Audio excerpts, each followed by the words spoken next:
You love, yeah, you love, you love, you love this podcast. You love, yeah, you love, you love, you love this podcast. You love this podcast. You love this podcast. I love the unknowing. So whatever comes our way, we will see. It's the Pulpit Podcast, baby. Season 5, episode 203.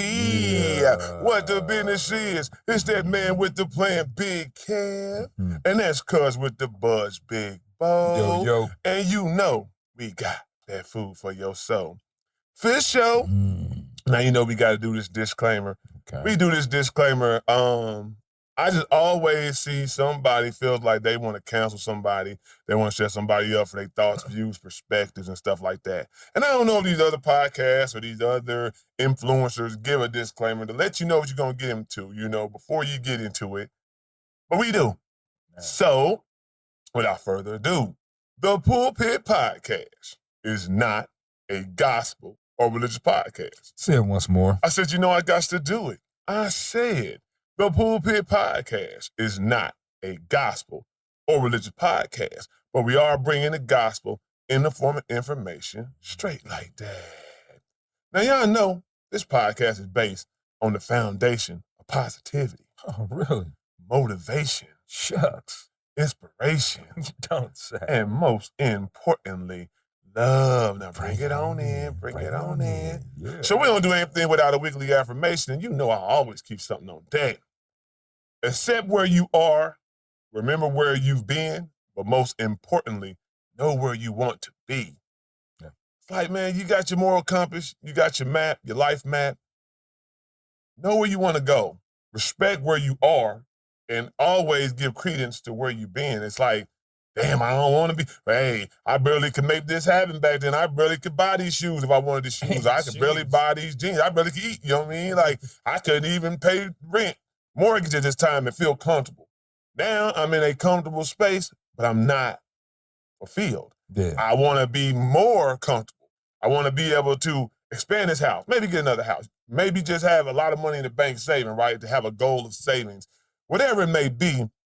Just always place your life in those timelines and always be appreciative for where you at, where you been, and where you going. Feel me? What's good, Bo? How you feeling? Man, chilling. How your man. week been? Oh, it's been cool. Just steady work. That's all. Steady work, steady grinding. You know what I mean? Yeah. How y'all good? How y'all feel out there, PP fam? We finally getting that sun. We finally starting to cook up a little bit.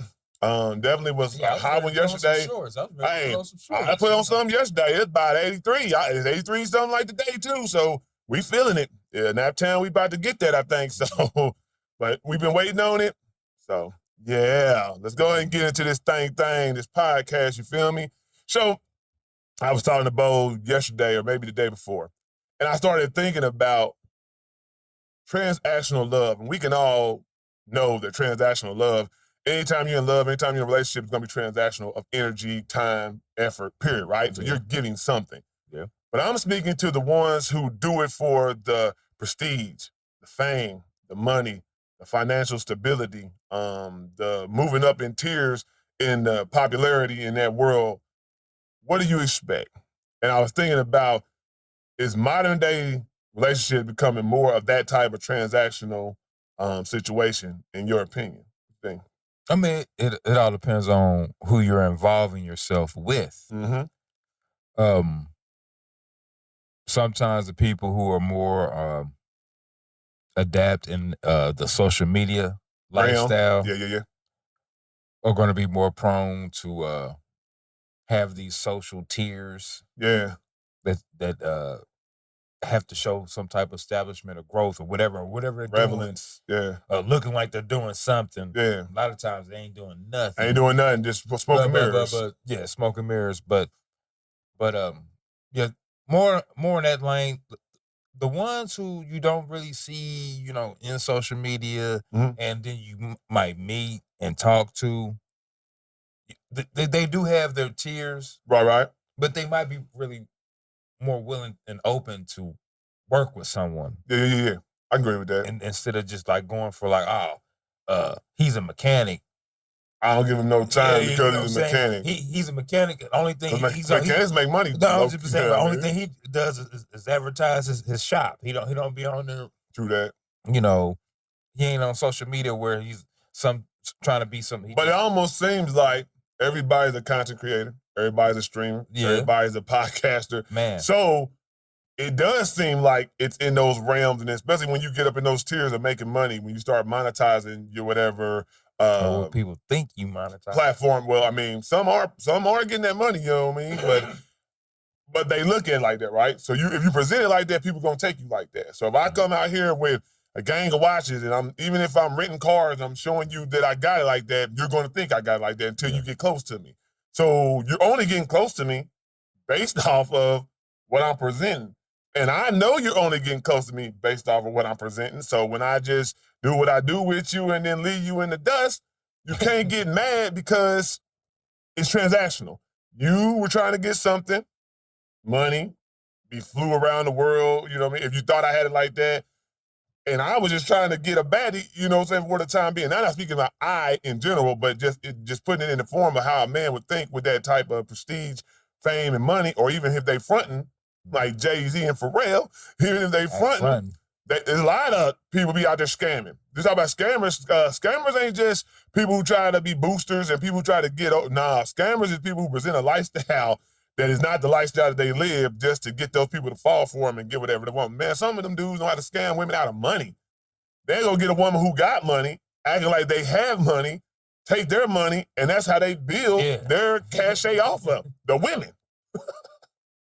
But if I just look at it like this, if you're looking for a person like that, so if a man does have money, has built himself up in the financial world, is on a great tier in life as far as financial stability, he go look for these baddies who's on Instagram. All they show is pictures, videos all day of their BBLs, or they work out at the gym, or sexual bravado, they boosting it up. Yeah. And he go get one of them.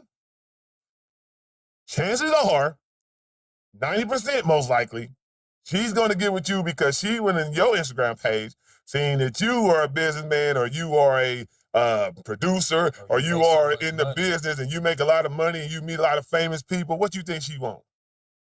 I'm trying to boost my OnlyFans up to this, or I'm trying to boost my Instagram up to this level where I got 1 million+ followers and da-da-da-da. You are going to bridge that. So y'all both are transactional because you don't really want that as your wife. Because most people don't want their wife out there showing their goods all the time or having a mentality like that. Most, I didn't say this some, I said most. Didn't say all. Now, some men don't care like that dude Adam 22. He slut his wife out, you know what I mean? But hey, it is what it is. Yeah. Some people are also cucks, but you know, everybody not into that situation. But I think it says more about the woman in my mindset. And you know, you could get to a point of people, well, a man gotta be, the man knows what the game is. And I think women sometimes think men are stupid and don't know what the game is. They know, Biggie said it best, black and ugly as ever. However, I stay Gucci down to the socks, rings and watch filled with rocks, and my jam knocks. He's telling her, I know I shouldn't be getting you.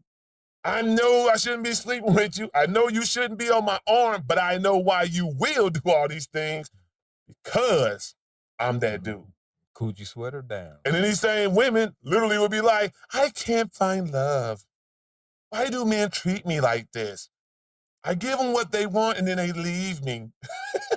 This is what I'm talking about. You went for a man who knows the game, plays you at it while you was trying to play him at it. Because you didn't want Biggie. You didn't want Biggie for Biggie. If Biggie was a nigga freestyled on the corner looking like he looked, majority of them women wasn't getting with him. Let's be honest. He was doing that. Right, and he talked about trying to get with women. He wasn't talking about the women he slayed. You know, so he spoke about it in a fantasy mindset.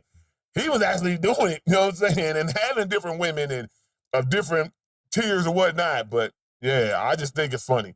I just think how people don't pay attention to the game. The game is the game. The game never changes. Yeah. It's just new players.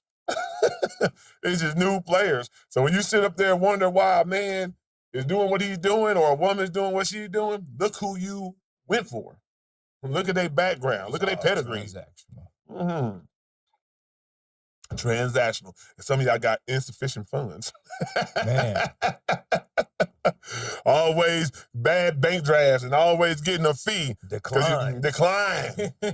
Overdraft, nigga. You out there saying you got this chain, you rocking these shoes, you rocking this. Decline.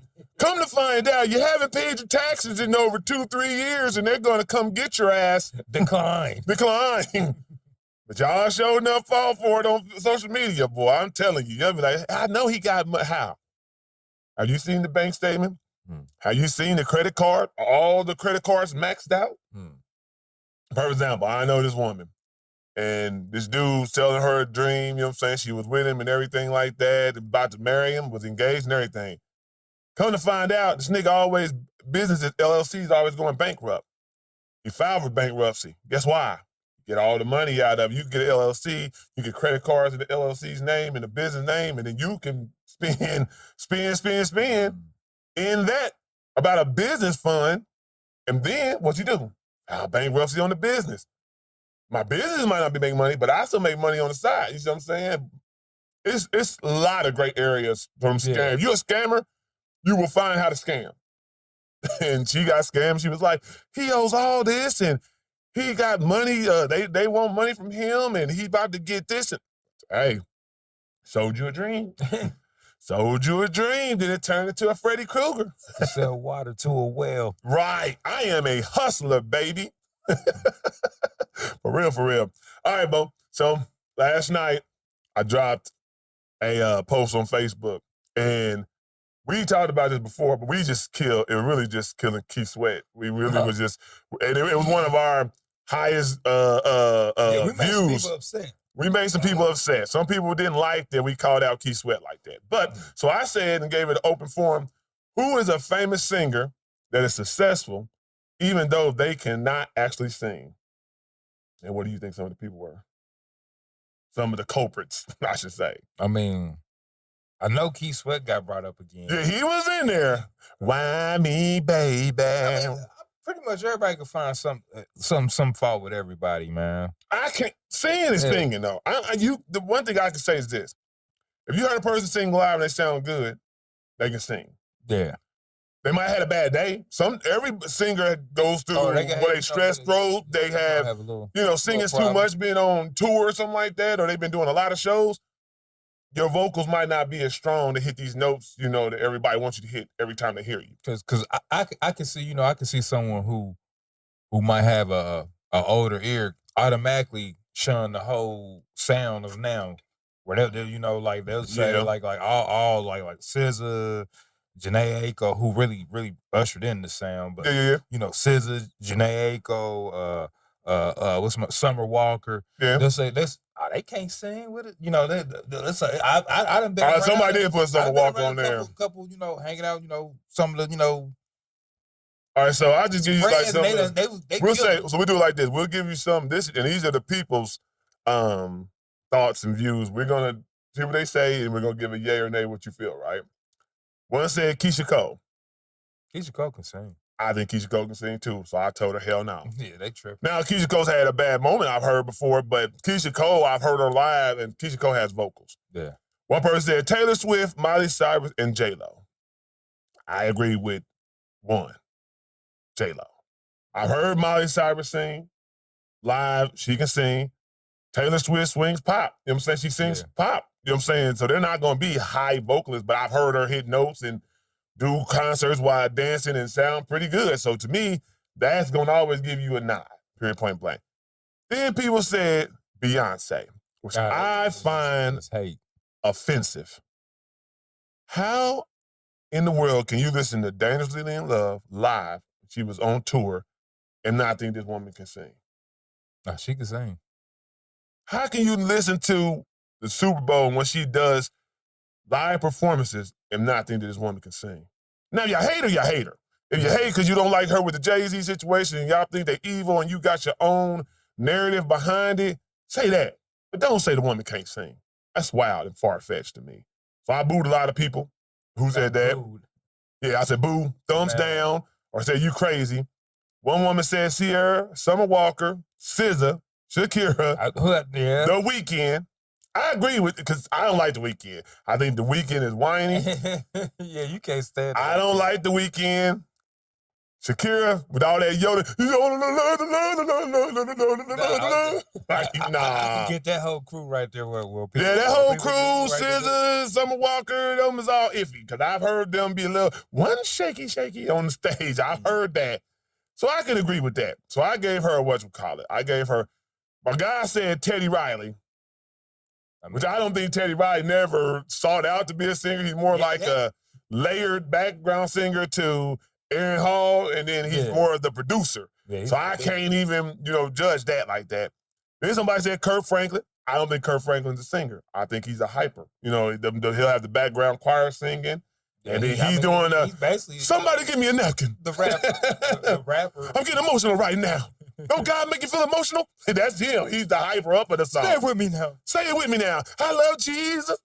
It's like, come on, Jesus. Come on, choir. Come on, choir. Back me up. Someone asked a question. Why we really sing. Tell him now. When we lift our voice to Jesus. Oh, yeah. That's what. Yeah, he's the conductor. He's the conductor. Then somebody said Mick Jagger. And I had to think about it. Like, it's more of a feel than an actual saying he can sing, really. But Mick Jagger probably is one of them. Got the gang.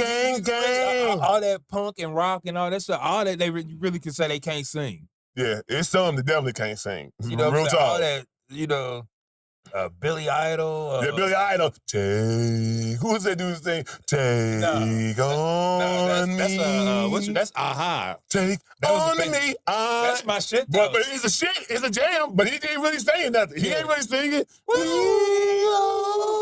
it was a lot. That was the early 80s, man. That was the early 80s. But most of them, if you think about it, back in the day, like we talk about, let it all out, these are the things I can do.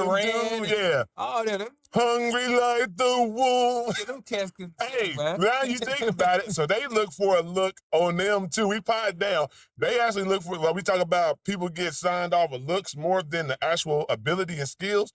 They basically did the same thing in the 80s because a lot of them, like people you just said, can't really sing. No. They had the modern hair look at that time. They was, heartthrobs to them white women. They were going to sell. See, now, I will say, now, George Michael could sing. George Michael could sing. Wham! And the other dude, they could sing. Now, that's something like, there's some dudes that can sing, but it's a lot of them that can't. Yeah.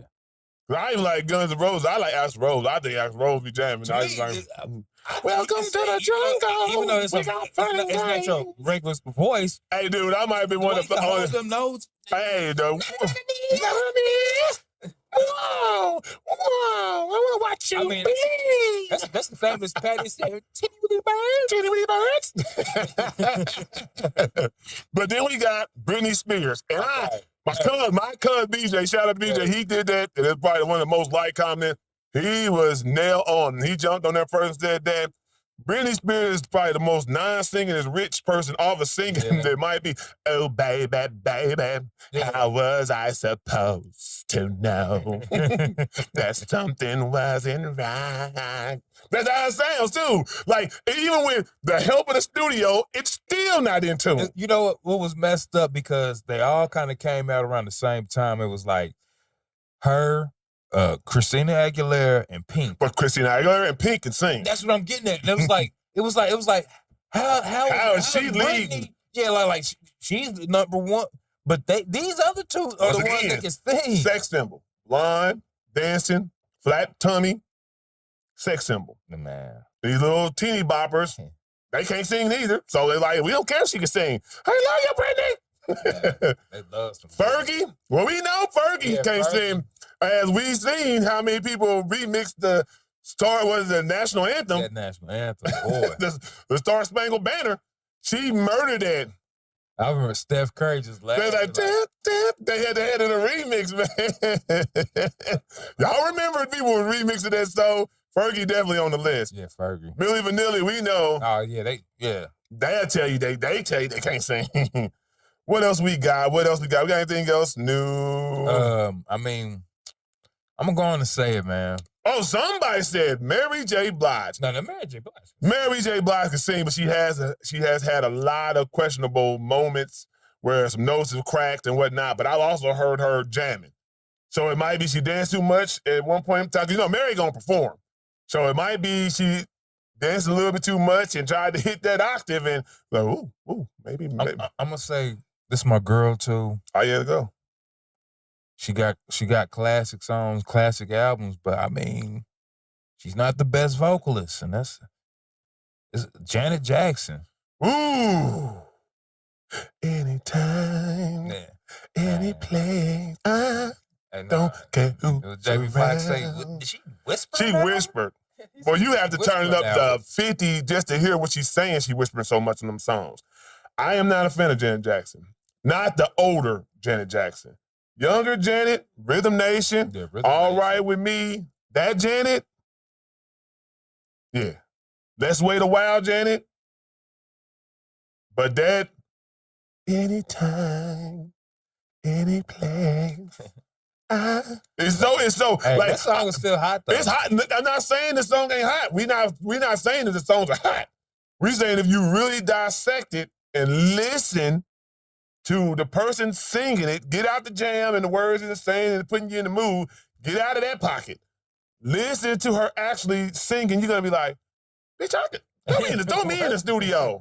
I just sung the song, you know what I'm saying? It sounds similar. Lock me in, the EQ me up, put some compression on there, some tune me up. I sound just as good. It seems like it's been a Jackson's birthday like every day. I promise. Like it's been. Joe didn't play around. Joe was knocking. Mama's birthday is Reby Jackson. Joe had a calendar. Jackson. He was like, "Oh, y'all gonna be in this group? I have a plan." It's like a Jackson every week birthday. Then somebody said Fantasia. No, now it depends on. Yeah, I can see. What I don't like Fantasia because she yells. But we're not gonna say she can't sing. Yeah. But it might be that her certain sound and her tears and how she yells might and sound like a belting. I ain't gonna say yell, but it's a belting out. But that put her on the line like a Patti Bell. Some people say Patti Bell overdoes the song with her ad libs and animation. Yeah. I put her on that tier. You know what I'm saying? But they can sing. But they can sing their ass off. We're not gonna play with that. I told that woman, I said, no way, you tripping ball, Patty. I mean, I make fun of Patti LaBelle, but nah, she's the truth. Let's see a person who I don't think a man. We haven't really got on the men too much. Who's a person that you know that just we've heard them? I say Omarion. I love Omarion's songs. He got good songs, but he's not the best, the strongest. I like I like Icebox. I like a lot of Omarion songs. But y'all seeing that verses? Wasn't sounding too hot, bro. Yeah, he's not. And he definitely got popular. He's definitely one of them. We know Ray J. I mean, I don't even call Ray J an artist, but he sure could get booked for One Wish. Yeah, he's a con artist. He's a con people at that fight too. Man, that's what he is, a con artist. Whoever told Ray J con himself in that fight though, nigga. Whoever told he was drunk at the beginning of it. Like that nigga said, man, you messed up the money. We were supposed to make it go a long way. It looked like he had been drinking before the fight. He looked like he wasn't conditioned to check out, medically checked out to even be in this fight, if you ask me. He wasn't in shape. He said he was just dying a month ago, you know what I'm saying? Yeah, he did say, I'm dying. I'm dying. Like, what doctor gave you the okay and cleared you to do this fight, bro? Y'all be fighting Aiden Ross, making that man all that money, about to die, nigga. Crazy. Yeah, he's wild. But y'all let us know. I can't think of nobody else who really. I mean, you can say a lot of them 80s in those bands, those guys. What band though? I mean, I love Larry Blackman, and his birthday was just the other day. But come on now, I don't want to hurt anybody. They get the wrong idea about me. I don't have nothing to hide. I want the world to see. I mean, like you can say all the funk band guys, but I think he could sing a little bit though, because I heard him do slower stuff. I think when they made those more pop, disco friendly songs, it sounded more that single life. You know what I'm saying? Like the background dude can sing, but the front man just like look crazy. But I think though, a lot of them songs were more dance friendly. So you don't really hear a lot of sing, but Cameo got some songs where he done did his thing. So I can't say. But on that single Life, when he do those first words, I don't want anybody to get the wrong idea about me. It sound like talk singing. It's the Drake shit I be talking about. I can't stand anybody who talk sing. Like, come on, read me, baby. Come on over, won't you read me, baby? You can put Drake in there. Blow on me like some green tea, baby. There's people that feel Usher like that. No, because Usher has done it. Usher can sing. His octave range, if you know anything about singing, octave range and hitting those high notes and sounding pristine and crisp and clean when you do it, that means you can sing. That's the hardest note to hit while you dancing is a high note. Breath, wind gone. Oh, no. Now, Usher has had, like I said before, like Chris Brown. I've heard Chris Brown sound terrible. But if you dancing nonstop, doing flips and flying around the arena, nigga, you're going to be out of breath. You're going to be out of the breath control you need to sound good to hit these notes and these octaves and stay in these pockets. So some of y'all just don't know what singing is, and y'all just don't like these people and have your own narrative behind your own reasoning for not liking them. It's not about singing when y'all say this stuff. But y'all let us know if we missed somebody who's popular that was spot on that we just totally missed. But, I think we ran the gambit a little bit. So, all right, we going to move on. So, we was talking about the roast maybe like a week or two ago. Kevin Hart roast. Yeah. Been a lot of backlash. Well, Kevin Hart decided to finally speak out about it. He went to the Breakfast Club. What did you feel about the interview, what he said about Tony Hinchcliffe and what was the other guy? What's his name? Shelley or I can't think of his name. The other host, you know what I'm saying? But really it's Tony Hinchcliffe. We'll just deal with that one. I mean, he's sticking to his gun, which I've seen with most comedians. Basically, they're not going to police being comedians. Say that, Bo. Comedians are not going to sit and try to tell comedians not to say something. Because that totally kills the spirit of what they do. Mm-hmm. So I get that with him being a comedian. I still think he shouldn't have done. I think so too. The Breakfast Club. I think he should have just. I think he should have well enough alone. That's what it should have been. Alone. Yeah. Talk to whoever you talk to on like if you hit up Steven Jackson on the backside, I agree with that. Putting out different things. You go make another movie. Yeah. Because it really came across entitled. Entitled came across, like I'm still rich. Yeah. Y'all backlash ain't gonna stop my money. Yeah, it ain't gonna stop my money. It just kind of came off. It came as a tone deaf to what the people were saying. Yeah. That's how I looked at it. Yeah, it was like, if you truly felt that the roast was for people who can enjoy a roast and everything that is embodied in the roast, right? No jokes is off the table. Race, religion, politics, sexual orientation. No jokes is off the table. And they know that, and these are people who understand what a roast involves. Cool. The people who don't understand the roast and only still understand you as the Kevin Hart comedian outside of a roast, look that you were supposed to stand up for the black people in that time frame. Him saying this is a production and I can't stop the production, that looked away. Yeah, you should have kept that to yourself. That looked away. Now, what you should have said was, hey, and he did say it, but he didn't lead with that. So, when people clip you up, they're going to only take the part that's the most viral moment for their, clickbait or whatever. But he should have just led with, like what he said later on in the interview, if you watch it, he said, the joke was distasteful. I wouldn't have said it, and I didn't like it. But in this comedic world, we do things like that. And I understand it. So I'm not going to go at him right then and there because of how we are. And we can't police comedians because then they're going to police me when I think a joke is pushing the envelope. Yeah. But I think it's funny. And y'all might think it's funny. I mean, just think about it, people start policing Dave Chappelle and all that stuff. So if you are a Dave Chappelle, what do you mean? but the people who always policed him, not the comedians. Yeah, the comedians never say Dave Chappelle went too far. Well, the one comedian did. What's this? Carmichael punk ass. Oh well, somebody gonna try to get pressed. Dave Chappelle's hot, so if your opinion ain't really valid, I don't care about that neither. But Dave Chappelle definitely pushes the envelope in material and topics. So they don't want to get into that. Cat Williams definitely pushed, people. I done seen people talk about the handicap. I done seen people talk about the elderly, things that you deem might not be the most great topic to talk about and talk. They do, bro. But Kevin Hart, you came off as very entitled, rich, and tone deaf in an interview. Definitely tone deaf. And the thing is, if you didn't care about the backlash, you shouldn't have talked about it in the interview. You should be like, I understand what people are mad about, but if you're mad, then the roast wasn't for you. And I respect that. And leave it at that. But when you said, this is a production, I'm not going to stop the production. I'm not this, I'm not that. Nigga, you Kevin Hart, it's your thing. Nigga, you can raise up, hey, Tony, you tripping, bro. Nah, we ain't doing that joke. And then Joe Budden brought out some key points that if they took out some jokes when they said they took out some jokes because they was too far-fetched, how come they didn't take out that one? You see what I'm saying? Like, how did you let that one slide? If there was an editing room and they were taking out certain material, how you let that one slide?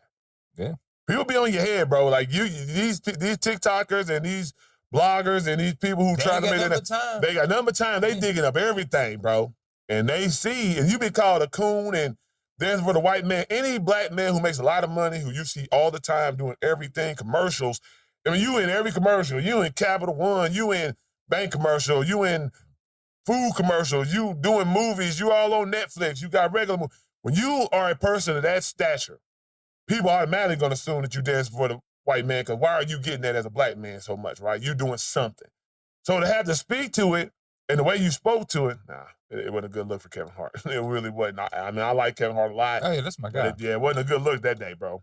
Because I'm going to say this too, Kevin Hart, feel how you feel about his comedy. He's still a positive influence in the black community. Like you said, he done stuff for George Floyd. He paid for the funeral, put money on the funeral. So the different jobs that he's done developed for a lot of people, up and coming comedians, and just directors, and giving them shots. And also too the game of like if you're a comedian of watching how he went about how he operate, doing the studio work to get money, and then because you think he just had the Netflix thing funny as fuck. You know what I'm saying? Trying to put people on. So the hustle. So I mean, you can't knock him all the way. You got to give just checks and balances. I'm just saying that interview. He's got some equity. Yeah, he got equity where I give him a pass, where he gets a pass. I ain't gonna give a pass, but like are you gonna have you give a pass for bad interviews. I'm just saying because it's equity. Like that's what it is. You got equity. You can't cancel him for his bad interview. He got equity because what he's done for the community and people coming up. But it was a bad interview nonetheless.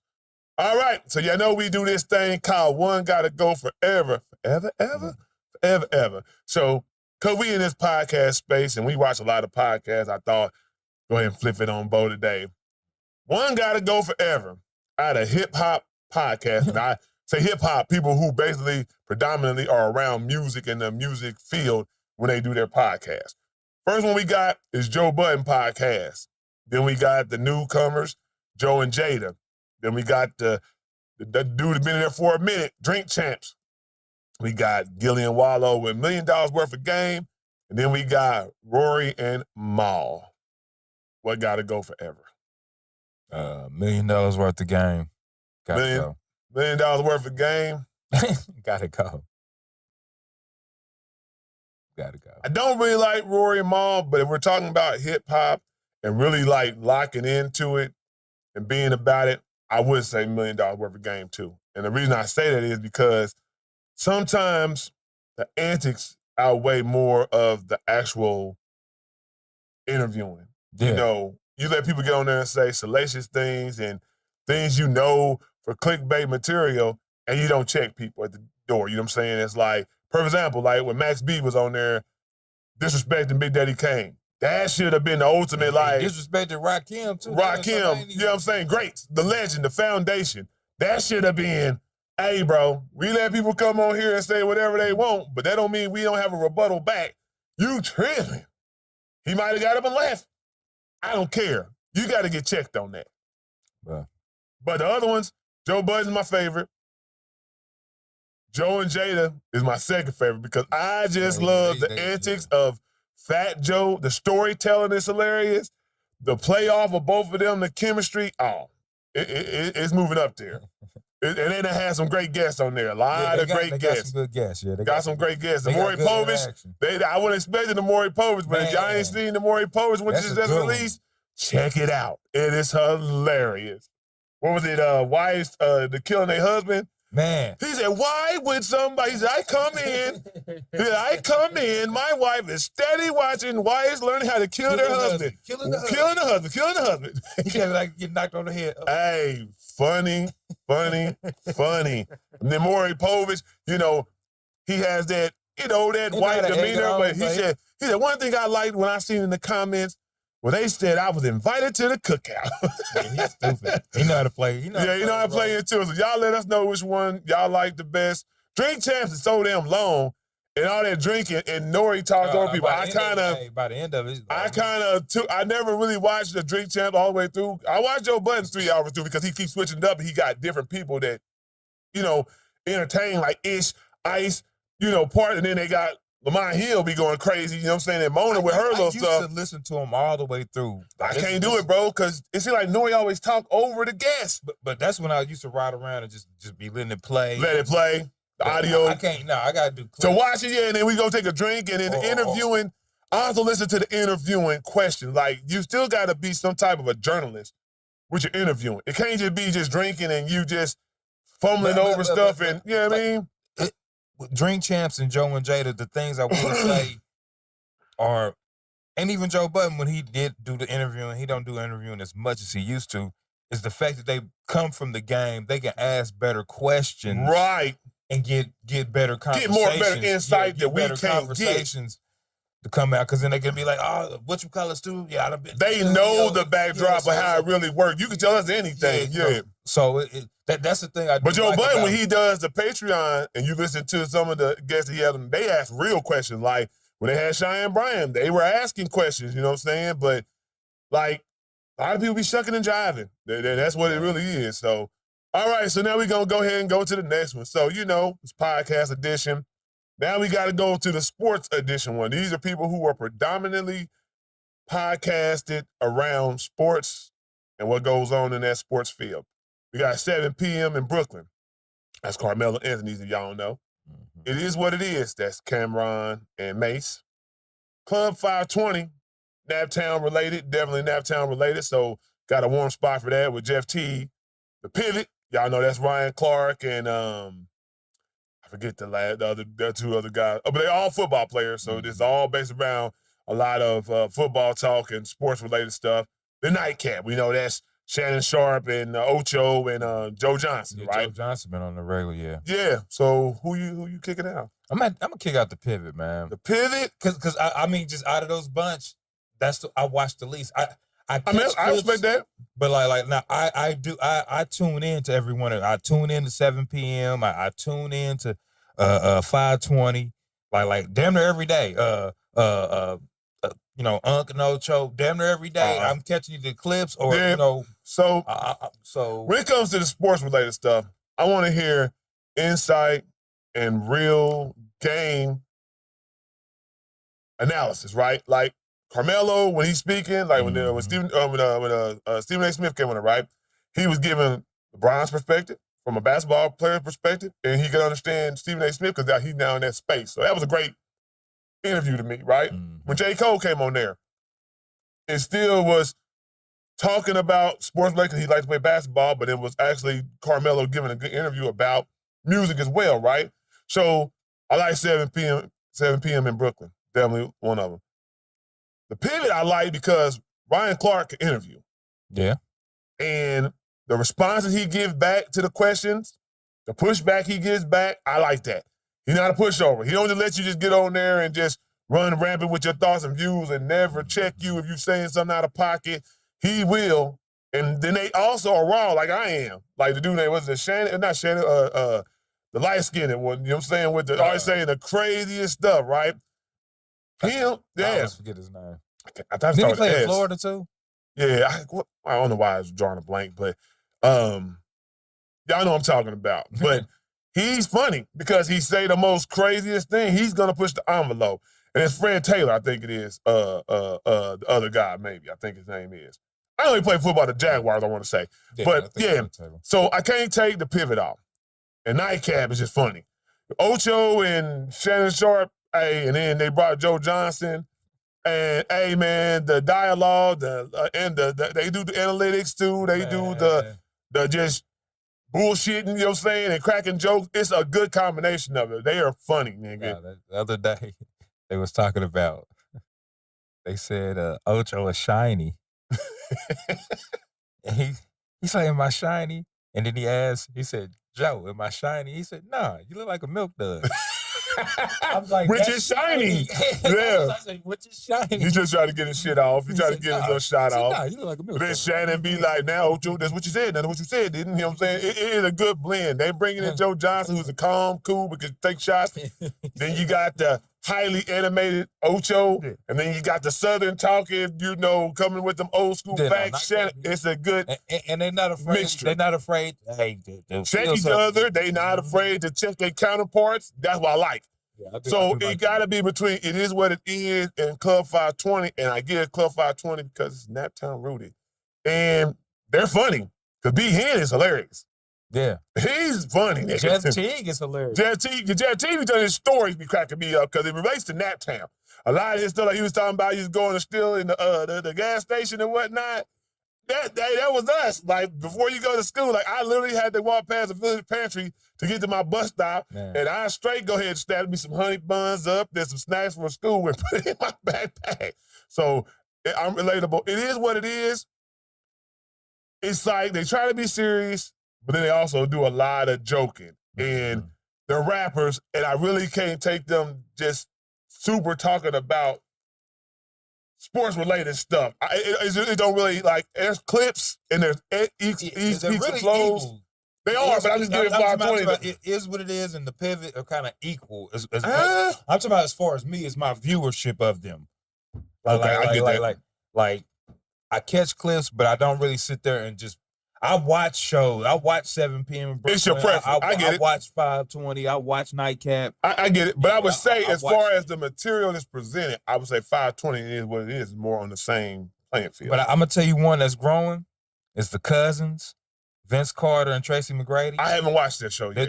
It's growing, but they've been getting guests on there. But they got a new one with they got Quinn Cook, Tim Hardaway, and Muggsy Bogues. Yeah? I ain't seen that. Yeah.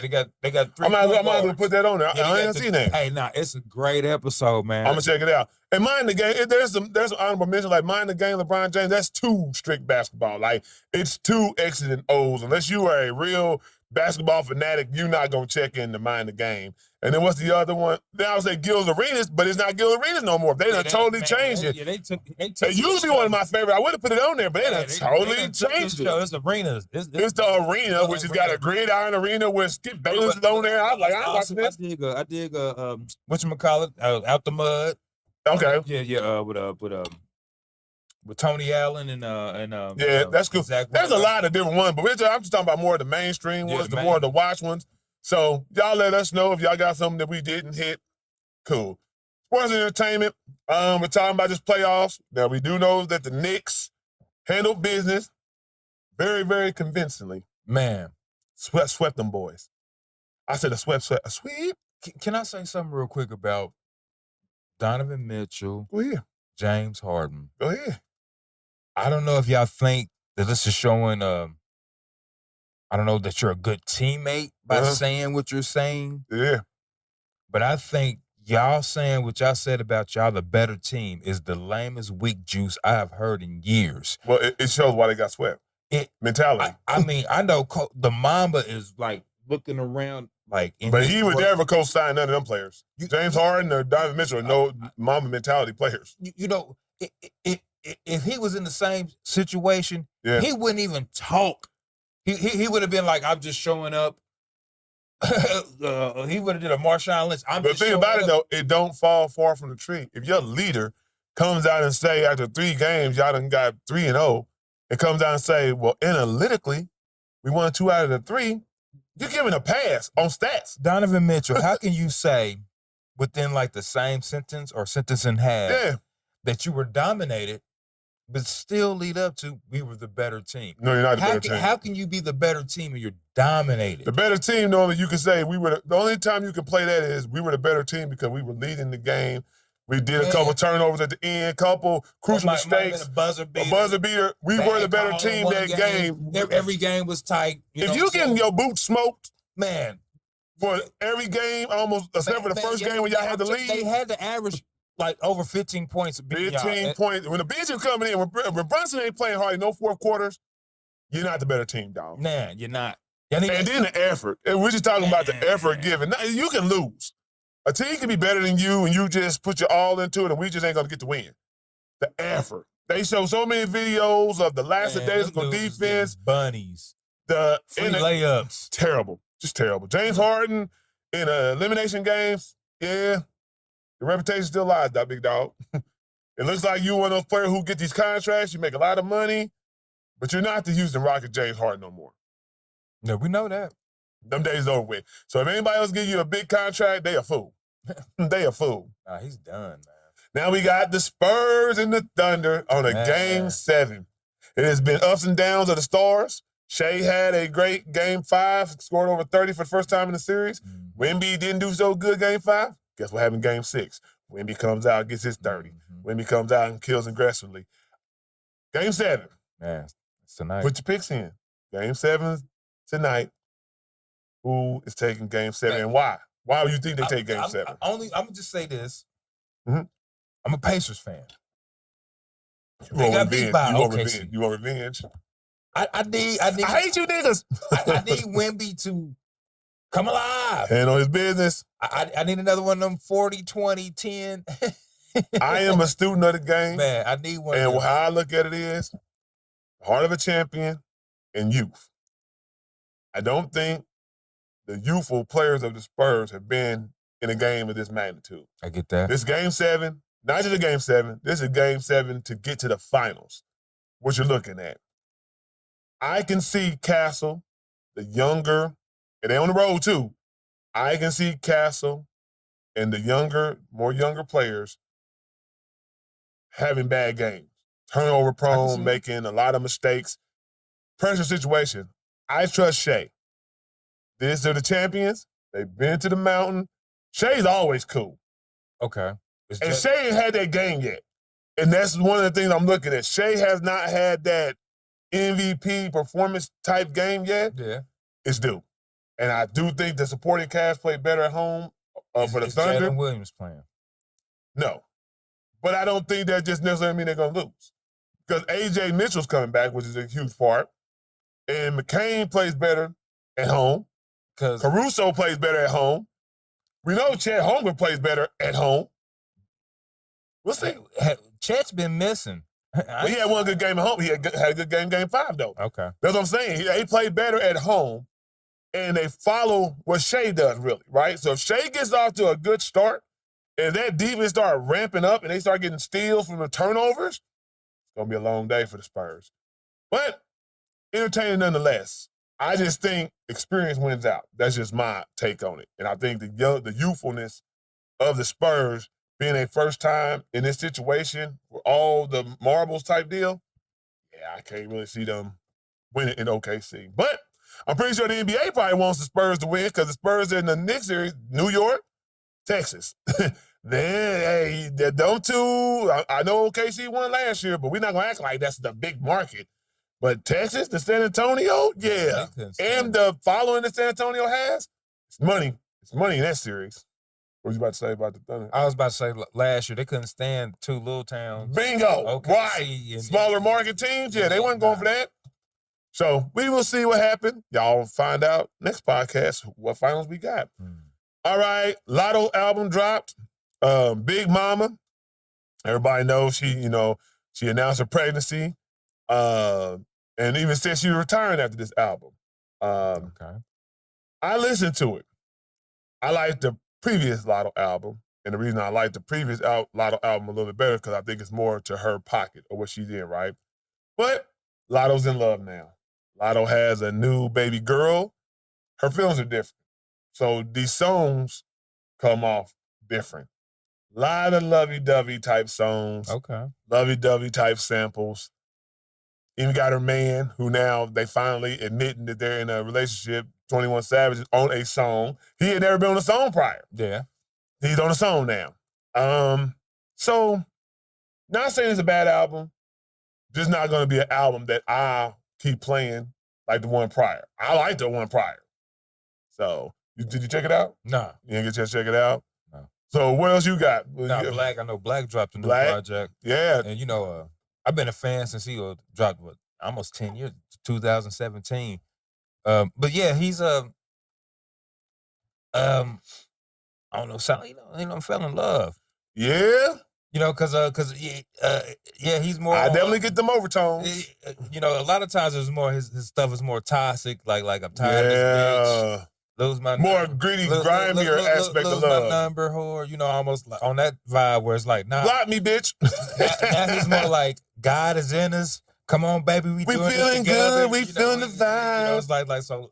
Some young man fell in love and he's trying to build something and he's putting it in his music. And so now it sounds good. It's a good summer vibe too. It's one of them good, you know. Hey, check it out. You know, crack the window, had the window down. It's a vibe. Good it's definitely music. A good ride too. Especially date night. Date night, throw it on. Yeah. But set that mood right. Then we gonna shout out the veterans. Billy Danes from half of MOP. Grown Man album. That's all I can say. If you like MOP and you like what he did with MOP, it's more of that, a little bit more grown man topics and whatnot. Mm-hmm. Good album. Good album. AZ, Do or Die 3. You want to hear wordplay, lyricism, and taking you back to the old days of 90s hip-hop? Hey, you got one.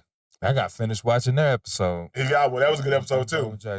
The only one I ain't watched yet is the Rick Ross one. I started watching. He was doing. I know Rick Ross is a comedian, but he was doing a lot of hating. I kind of, you gotta get tired of the hating, bro. Like, come on, man, what we talking about? But I'm gonna check it out because Ross is funny in the same right. He said G with it. But Ross got checked. Maybe what I see. This is what people understand. 50 really does do warfare, mental warfare. Notice this: Ross has a concert he's trying to sell tickets for. He has an album coming out. You have brought up 50 Cent on every podcast or every interview I have seen, trying to say he couldn't dress, he ain't got no money, his catalog's not this, right?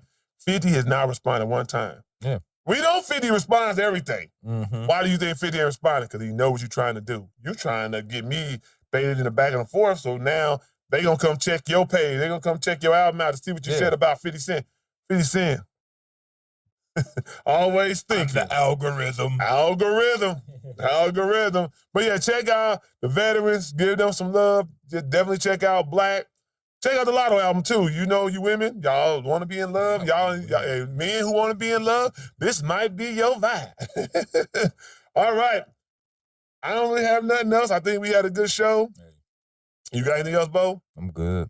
Bo good, I'm good. We hope y'all gonna be good for the rest of the week. Get out and enjoy the sun. If the weather's nice where you're at, enjoy your friends, family, and loved ones. Until the next one. Yeah.